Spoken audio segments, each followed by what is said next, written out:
हे ब्रह्मज्ञान स्वतः मात्र कोरडे पाषाण हीच काँग्रेसची संस्कृती आणि विचार अलीकडच्या काळामध्ये संपूर्ण राज्याला देखील पाहायला मिळत आहेत। आज आमच्या नेत्या राज्याच्या उपमुख्यमंत्री आदरणीय सुनीत्रा वहिनींवरती जे काही बेताल वक्तव्य केलं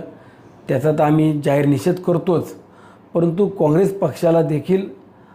अशा पद्धतीचं वक्तव्य करत असताना महाराष्ट्रातील महिला भगिनींचा आपण किती सन्मान ठेवता हे देखील आज स्पष्टपणे आपल्या वक्तव्यातून दिसून आलेलं आहे। महिला भगिनींचा आदर करणे, सन्मान करणे ही आपली संस्कृती आहे,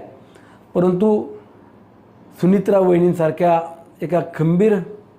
अशा व्यक्तिमत्वावरती आपण जर शिंतोड उडवण्याचं काम करत असाल की ज्या व्यक्तिमत्वाचा आज आधार आदरणीय दादा मागील काही महिन्यापूर्वी आज आपल्यामध्ये नाही आहेत आणि दादा गेल्यानंतरनं सुनीत्रा वहिनींनी पक्षाची जबाबदारी, राज्यातील उपमुख्यमंत्री म्हणून पदाची जबाबदारी असेल, सहकार क्षेत्रातली जबाबदारी, शैक्षणिक क्षेत्रातली जबाबदारी स्वीकारून खंबीरपणानं आज उभ्या आहेत आणि अशा व्यक्तिमत्वावरती आपण जाणीवपूर्वक गलिच्छ असे वक्तव्य करणं हे काँग्रेस पक्षाला किंवा इतर कोणाला शोभनीय नाही आहे। काँग्रेस पक्षानं दिलगिरी व्यक्त करावी किंवा माफी मागावी हे आता आम्हाला देखील अपेक्षित नाही आहे, परंतु काँग्रेस पक्षाच्या नेत्यांना मुंबई पुणे हायवेवरून जायचं असेल